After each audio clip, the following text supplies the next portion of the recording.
MP board के class 11th के सभी विद्यार्थियों, आज मैं आपको हिंदी का प्रश्न पत्र सोल्व कराऊंगा जो कि आज 28 अगस्त के दिन आपका आने वाला है। ठीक है, बिल्कुल अच्छे से आप कंप्लीट करना। दो पेपर मैं आपको दूंगा और दोनों पेपर को यदि आप कंप्लीट कर लोगे ना तो जिसमें आपका काम हो जाएगा। चलिए पहले तो सेट ए को समझते हैं ना, उसके बाद में अपन अगले वीडियो में सेट बी को देखेंगे। सही विकल्प चुनकर लिखना है। नमक का दरोगा कहानी का प्रकाशन वर्ष है। नमक का दरोगा जो कहानी है उस कब इसे प्रकाशित हुई थी, तो 1914 में ये प्रकाशित हुई थी। नान भाइयों का मसीहा कौन थे? नान भाइयों के मसीहा है मियाँ नसरुद्दीन। ठीक है बेटा, थोड़ी सी तबीयत गड़बड़े, फिर भी मैं आपके लिए हिचकी चल रही बार बार, कोई दिक्कत नहीं, फिर भी मैं कोशिश कर रहा हूँ आपके लिए बनाने की। पंथेर पंचाली की फिल्म में अप्पू की भूमिका निभाई थी। तो अप्पू की भूमिका किसने निभाई थी? सुधीर बनर्जी ने अप्पू की भूमिका निभाई थी। रीतिकाल का जो समय काल है, रीतिकाल का जो समय काल है वो कौन सा माना गया है? तो 1700 से 1900 तक जो है रीतिकाल का समय काल माना गया है। कबीर की जो भाषा है वो कही जाती है, कबीर की भाषा कैसी है? सादुक्कड़ी है। ठीक है, सा ऑप्शन राइट रहेगा। इनमें से मीराबाई की रचना है, मीराबाई की जो रचना है वो आ जाएगी आपका रसिक प्रिया, राग गोविंद, साहित्य लेरी की मनकाष्टक। तो यहाँ पर राग गोविंद जो ये मीराबाई की रचना है। रिक्त स्थान समझते हैं। काव्य में सादुक्कड़ी भाषा का जो प्रयोग है वो किसने किया? देखिए कबीरदास जी जो है उन्होंने सादुक्कड़ी भाषा का प्रयोग किया था। दुनिया सोती थी पर दुनिया की अक्ल जागती थी। चलिए आगे समझते हैं। ठीक है भैया, ये आपका क्वेश्चन रहेगा। यहाँ पर थोड़ा सा रोक लेता हूँ, पानी पी लेता हूँ, है ना। अगला क्वेश्चन क्या है हमारा, पढ़ते हैं। तीसरा क्वेश्चन है, इंदिरा ठाकुराइन की भूमिका निभाने वाली की उम्र चुनने वाली थी। तो कितनी उम्र थी भैया उसकी? 80 उम्र की चुनने वाली थी। और पंडित अलाउद्दीन का रिक्त स्थान पर अखंड विश्वास था। लक्ष्मी पे था भैया, पैसा पे है। समाचार पत्र पत्रिकाओं, रेडियो, टीवी, सिनेमा और इंटरनेट के कौन से माध्यम हैं? तो आधुनिक माध्यम है। कौन से हैं ये? जनसंचार के आधुनिक माध्यम है। सरकारी पत्र, देखिए सरकारी जो पत्र होते हैं ना उन पत्रों कहते हैं अपन औपचारिक पत्र। क्या कहते हैं? औपचारिक। और जो अपने रिश्तेदारों को लिखते हैं उन्हें कहते हैं अपन अनौपचारिक। तो यहाँ पर अपना औपचारिक एकदम राइट रहेगा। रसोई घर में समास है तो तत्पुरुष समास है, कर्मधारय समास है। तो यहाँ पर है तत्पुरुष समास। ठीक है भैया, सही जोड़ी को अपन देखते हैं। नरसी जीरो माहिरो। ठीक है, नरसी जीरा माहिरे का आपको मिलान करना है मीराबाई से। सेवा सदन जो है इसका जाएगा सजलता उत्सव। पथेर पांचाली अप्पू के साथ 2.5 साल। मासिक वेतन, पूर्णमासी के चांद को अपन मासिक वेतन कहते हैं। ठीक है, इसके बाद में आपका है यहाँ पर है काशफूल का जाएगा आपका यहाँ पर 5वां सफ़ेद। ये 5 के फूल होगा ये ना, ये गलती से यहाँ पर काश लिखा हुआ है, 5 फूल है जो सफ़ेद होता है। कुई की सफलता, ये जाएगा आपका कबीर। ठीक है, अब एक वाक्य में उत्तर है। ठीक है, किस कवि को वाणी का डिक्टेटर कहा गया है? कबीरदास को कहा गया है, कबीरदास को कहा गया है। मीरा अपने अंतिम दिनों में कहाँ चली गई थी? द्वारका चली गई थी। प्रत्येक चरण में 16 मात्राओं वाला छंद कौन सा आपका? चौपाई छंद है। तो बेटा आराम से अपने अच्छे से मेहनत करो। क्यों देखो तबीयत गड़बड़ होने के बाद में मैं आपके लिए वीडियो बना रहा हूँ, क्योंकि ये पेपर जो है इतना इंपॉर्टेंट है और जो बच्चे हमारे साथ जुड़े हुए ना उनके लिए मुझे ज़रूरी बनाना हुआ था। ठीक है, ये सेट ए है और इसके बाद में मैं आपको सेट बी दूंगा। बस ये 2 पेपर आप कंप्लीट करोगे ना जिसमें आपका काम हो जाएगा। ठीक है, हाँ प्रैक्टिस पेपर है लेकिन दमदार है, मैं समझो कि नीट नहीं आएगा ना, आएगा है तो कोशिश कर रहा हूँ, थोड़ा सा एडजस्ट करना है आपको थोड़ा सा ना। बंशीधर ने किससे बेर मोल लिया था? तो बंशीधर ने किससे बेर मोल लिया था? तो बंशीधर ने जो बेर मोल लिया था ना वो था लिया था पंडित पंडित अलोपदीन से, अलोपदीन से। ठीक है, अब इसके बाद में अगला क्या है हमारा, मियाँ नसरुद्दीन कितने किस्म की रोटियां पकाने के लिए मशहूर थे? तो 56 किस्म की, 56। साउंड रिकॉर्डिंग का काम कौन करता था? तो साउंड रिकॉर्डिंग का जो काम करता था वो, ठीक है। तो देखो बेटा, यहाँ पर साउंड रिकॉर्डिंग का काम जो है ना, पंथेर पांचाली की जो शूटिंग थी ना, उसके दौरान की बात चल रही है आपकी बुक के अकॉर्डिंग, है ना। तो सुब्रत मित्रा कौन था? सुब्रत मित्रा थे। लता मंगेशकर की जो लोकप्रियता है उसका प्रमुख कारण क्या है? उनकी सुरीली आवाज।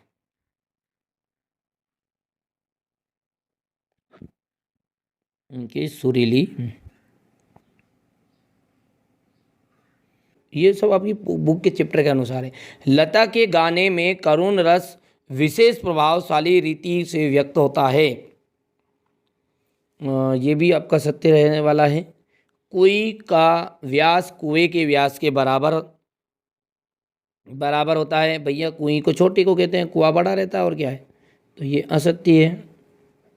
स्वागत में आपका गुण संधि है, ठीक है, तो स्वागत में आपकी गुण संधि नहीं है।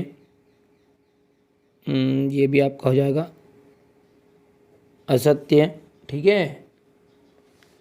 ठीक है भैया, अब देखते हैं, देखो काला सर्प शब्द में तत्पुरुष समास है, तो काला जो सर्प है उसमें तत्पुरुष समास नहीं है, ये भी आपकी बात असत्य है। तो कारण क्या है नहीं का? क्योंकि इसमें है कर्मधारय समास। क्या है? कर्मधारय समास है। और यदि स्वागत की बात करें तो स्वागत में आपके बेटा यन संधि है, याद रख लेना है। कौन सी संधि है? यन संधि, रख लोगे ध्यान।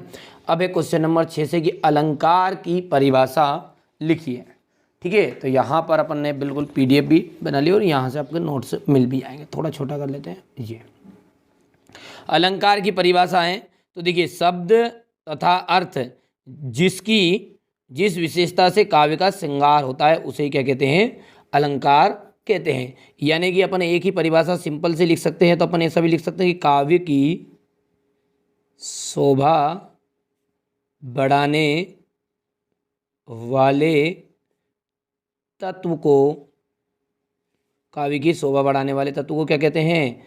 अलंकार कहते हैं। बेटा अपने आप पास हो जाओ, कोई दिक्कत नहीं, तुम तो ध्यान से समझना है। अब तुम खेल तो अब यहीं से शुरू हो रहा है। काव्य की शोभा को बढ़ाने वाले तत्व को क्या कहते हैं? अलंकार कहते हैं।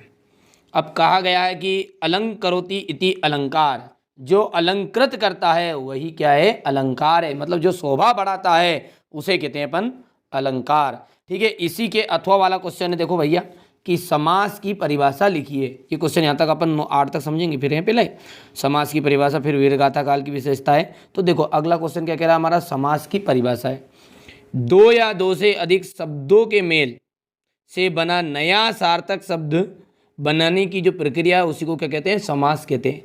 सिंपल सी यदि परिभाषा लिखना चाहो आप तो क्या लिख सकते हैं? सिंपल सी कि दो या दो से अधिक शब्दों के मेल को ही, दो या दो से अधिक शब्दों के मेल को ही क्या कहते हैं? समास कहा जाता है।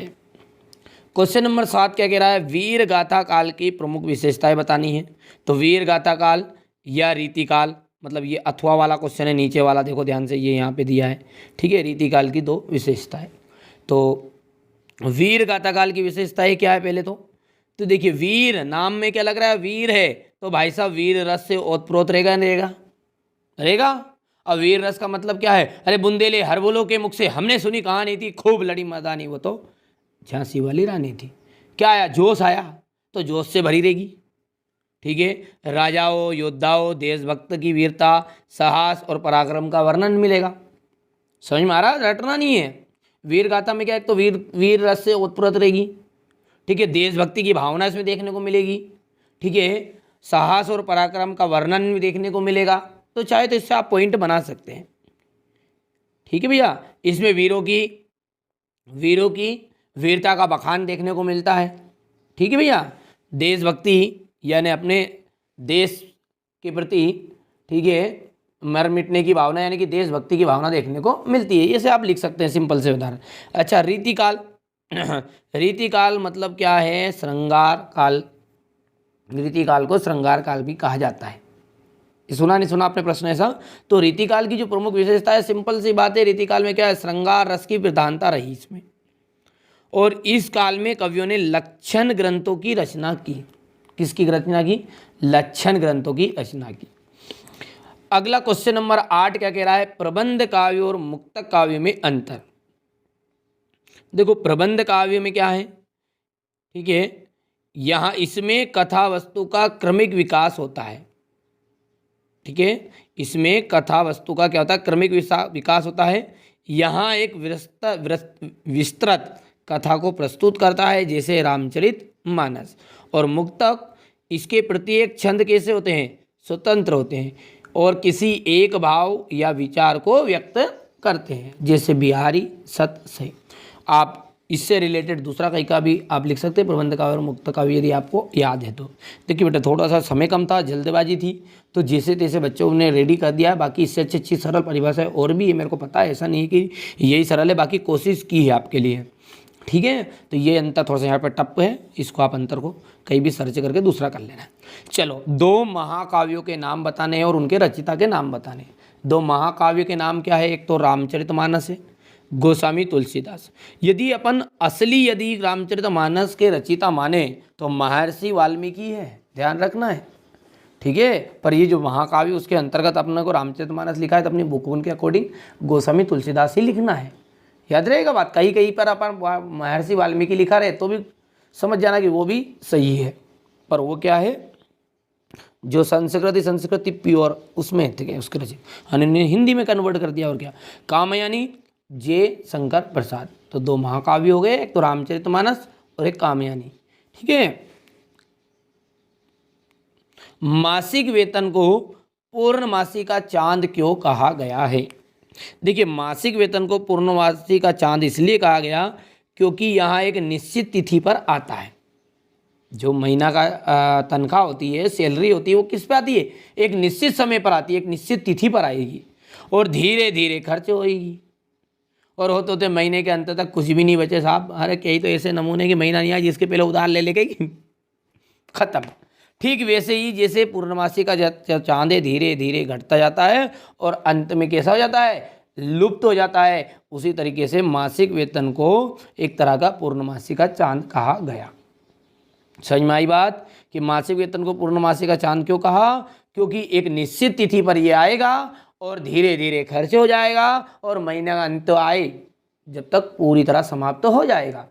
ठीक वैसे ही चांद भी क्या करता है पूर्णमासी का, कि वो धीरे धीरे धीरे धीरे धीरे घटता जाएगा और अंत में जाके खत्म, जैसे अमास आएगी जब। ठीक है, ये पूर्णमासी का चांद है, मतलब शुरू में तो उजाला दिखेगा, फिर धीरे धीरे धीरे कम और फिर अंधेरी रात बोलते हैं जिसको अपन। ठीक है भैया, आ गया समझ में?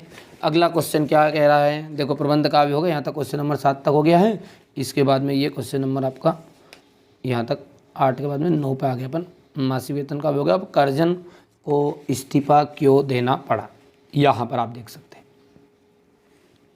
लॉर्ड कर्जन को इस्तीफा इसलिए देना पड़ा कि वे इंग्लैंड में एक फौजी अफसर को अपनी इच्छित पद पर नियुक्त करवाना चाहते थे। मतलब वो चाह रहे थे कि उसका जो इंग्लैंड का एक फौजी अफसर है वो उसकी जगह पर, मतलब इच्छित जो उनकी इच्छा थी उसके अकॉर्डिंग वो उनको नियुक्त करवाना चाहते थे, लेकिन उनकी सिफारिश को ब्रिटिश सरकार ने नहीं माना। अब जिसके कारण भाई साहब उन्होंने इस्तीफा दे दिया और उनका इस्तीफा स्वीकार कर लिया गया। अल्लाह साहब हाथ नौकरी से हाथ धो ही लिया और रहा क्या। ठीक है, अब आगे देखते हैं शब्द शक्ति किसे कहते हैं। शब्द शक्ति, देखो शब्द शक्ति का तात्पर्य क्या है? शब्द के अर्थ को व्यक्त करने की शक्ति। यदि हम सिंपल सी यदि परिभाषा बात करें तो इतना सा लिख सकते हैं आप, शब्द के अर्थ को व्यक्त करने वाली शक्ति को ही, ठीक है, शब्द के अर्थ को व्यक्त करने वाली शक्ति को ही हम शब्द शक्ति कहते हैं। यहाँ कितने प्रकार की होती है? 3 प्रकार की होती है, अभिधा, व्यंजना और लक्षणा। याद रहेगी। अब शब्द गुण किसे कहते हैं? ध्यान रखना, वो है शब्द शक्ति और यह शब्द गुण। शब्द गुण काव्य में प्रयुक्त होने वाले गुण हैं जो काव्य में रस एवं भावों को उत्पन्न करने में सहायक होते हैं। यदि अपन और सिंपल परिभाषा करना चाहो तो इतना इतना कर दोगे जिसमें आपका काम हो जाएगा। कि काव्य में रस और भावों को उत्पन्न करने में जो सहायक होते हैं उन्हें ही हम शब्द गुण कहते हैं। ठीक है भैया, ऐसे गुण जो काव्य में रस और भावों को उत्पन्न करने में मददगार साबित हो उन्हें हम कहेंगे शब्द गुण। शब्द गुण 3 प्रकार के होंगे, ओज, प्रसाद और माधुर्य। लता के गायन की विशेषता है, देखिए लता के गायन में क्या है, गाढ़ापन है, गानपन है, मतलब मिठास है। ठीक है, लता मंगेशकर के गायन की सबसे बड़ी विशेषता ये है कि उनके स्वरों की मिठास और जो सबसे ज़्यादा लोकप्रियता रही। दूसरा है कि स्वरों में निर्मलता, उनके स्वरों में एक आदित्य निर्मलता और कोमलता का भाव देखने को मिलता है। भैया ज़रूरी नहीं कि, मैंने फिर कह रहा हूँ कि ऐसे ही ज़रूरी नहीं, आपने देख लिया कि हाँ मिठासपन है, तो उनके जो गाते थे उसको कहते हैं गानपन। ठीक है, तो उनके जो स्वर है उनमें एक अलग तरह की मिठास थी जो लोगों को प्रभावित करती थी। स्वरों में उनकी निर्मलता थी, निर्मल और कोमलता का भाव देखने को मिलता था जो अन्य गायिकाओं से उन्हें अलग बनाती है। सिंपल सी बात है। लता मंगेशकर के पिताजी का क्या नाम था? दीनानाथ मंगेशकर था। ठीक है, पंथेर पांचाली की जो शूटिंग है वो का काम 2.5 साल तक क्यों चला? अब भाई साहब 2.5 साल तक चला, पैसा नहीं होगा इसलिए 2.5 साल तक चला, पैसा हो तभी हुई थी, हो रोकड़ा तो पन्ने डोकरा है। तो पाथेर पांचाली की जो फिल्म की शूटिंग का काम है मुख्य रूप से धन की कमी के कारण 2.5 साल तक चला। मैंने कहा ना आपका धन की कमी रहेगा ध्यान। सत्यजीत रे को फिल्म बनाने के लिए लगातार धन जुटाना पड़ता था जिसके कारण वे शूटिंग में देरी होती रही। आगे सच में सिंपल सा सटीक मैंने उत्तर यहाँ पर आपके लिए सिलेक्ट किए हैं। लेखिका मियाँ नसरुद्दीन के पास क्यों गई थी? लेखिका मियाँ नसरुद्दीन के पास उनकी नान बाई कला और ख़ानदानी पेशे के बारे में, जो ख़ानदानी पेशे नहीं है, ये रुपया नहीं है, ये कलाकारी को कहते पेशा नहीं। तो लेखिका मियाँ नसरुद्दीन के पास उनकी नान बाई कला और ख़ानदानी पेशे के बारे में जानने के लिए गई थी ताकि वे उनके बारे में लिख सकें। क्वेश्चन नंबर जो 13 कह रहा है वो क्या कह रहा है? संचार। अच्छा देख तो ले भैया, पेपर में से पढ़ रहे हैं कि कहीं मनचाही तो नहीं कर रहे हैं? ये देखो पेपर ये हैं, अपना सेट है चल रहा है। चलिए तो बेटा सारी चीज़ें कंप्लीट है, पूरा क्वेश्चन उसमें भी है, उत्तर ये भी थे, इसलिए मैं बार बार पेपर को अपनी बता रहा हूँ। संचार क्या है? संचार एक ऐसी प्रक्रिया है जिसमें सूचनाओं और विचारों और भावनाओं का एक व्यक्ति से दूसरे व्यक्ति तक आदान प्रदान करना है। ठीक है, यानी कि सूचनाओं, विचारों और भावनाओं को एक व्यक्ति से दूसरे व्यक्ति तक पहुंचाना ही संचार कहलाता है। सिंपल सी परिभाषा यहाँ पर लिख देता हूँ मेरे बाबू के लिए। ठीक है, कि सूचनाओं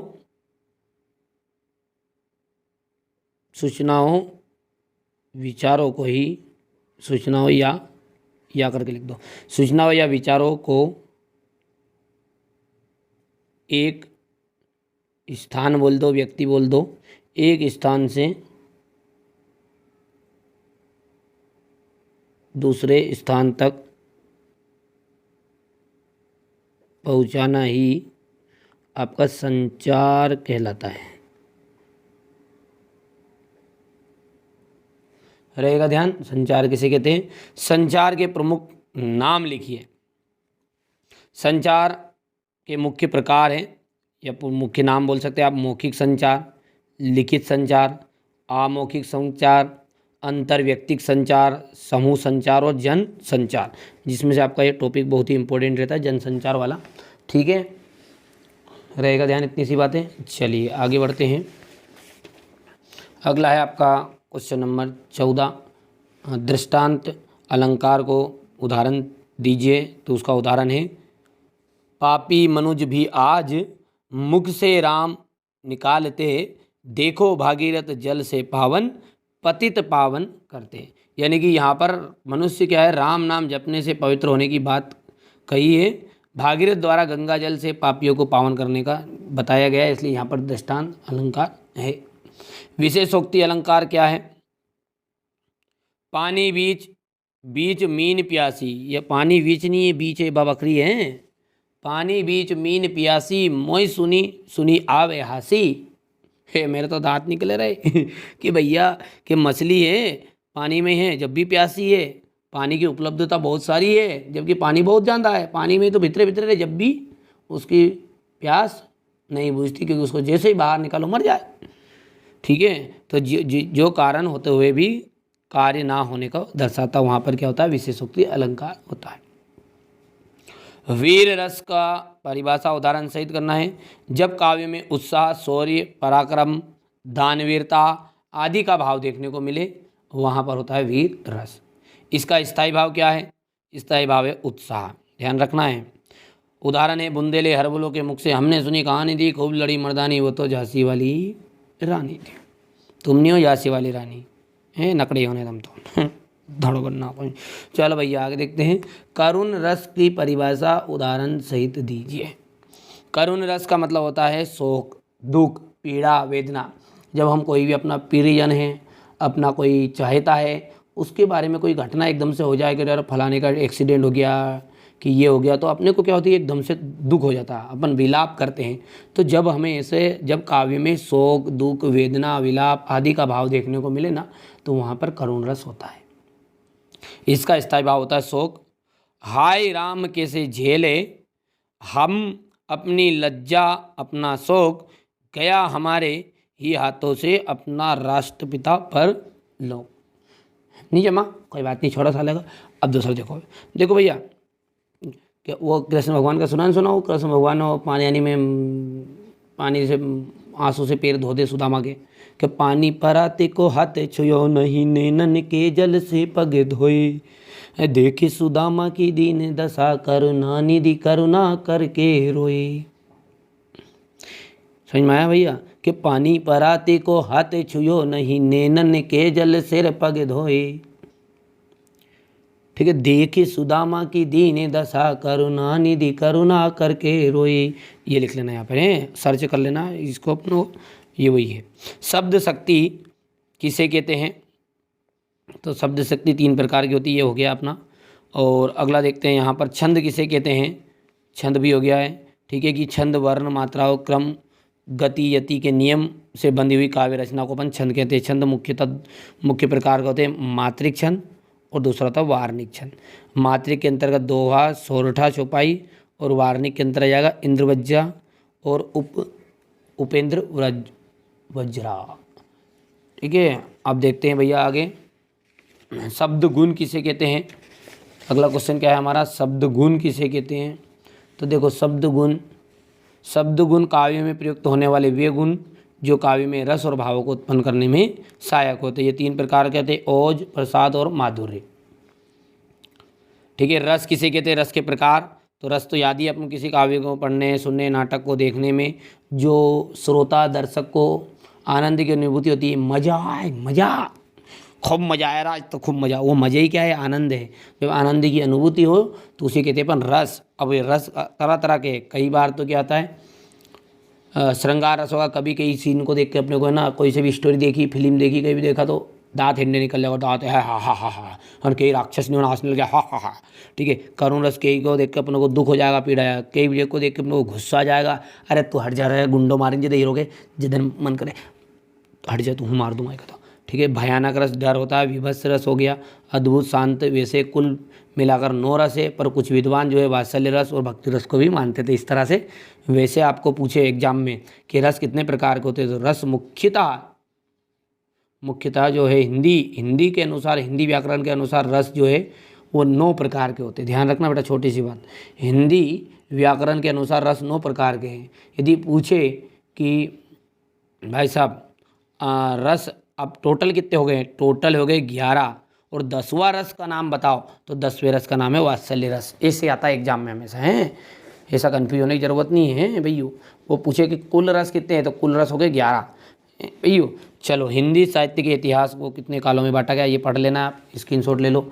हिंदी साहित्य को भक्तिकाल को स्वर्णयुग क्यों कहा गया है, इस तरीके से बेटा ये सारी चीज़ें, वैसे तो मेरा विचार था सारी चीज़ें समझाऊँ, लेकिन समय की पाबंदी है, समय के साथ में अपने को चलना भी पड़ेगा। सेट बीबी है भी अपने पास में, अभी तो उसको स्टार्ट ही नहीं किया है।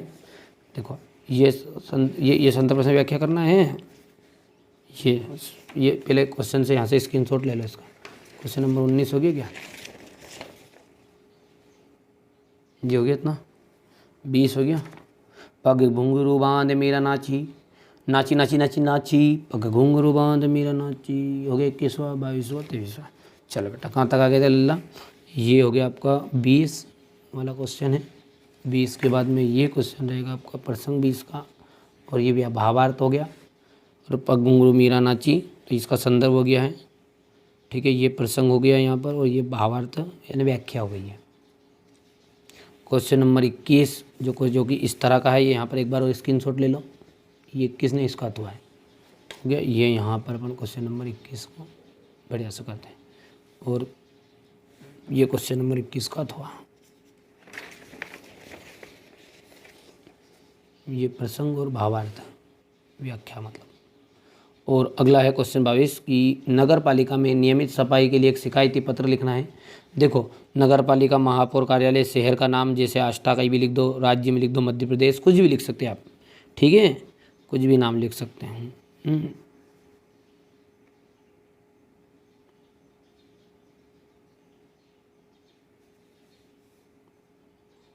हो गया भैया।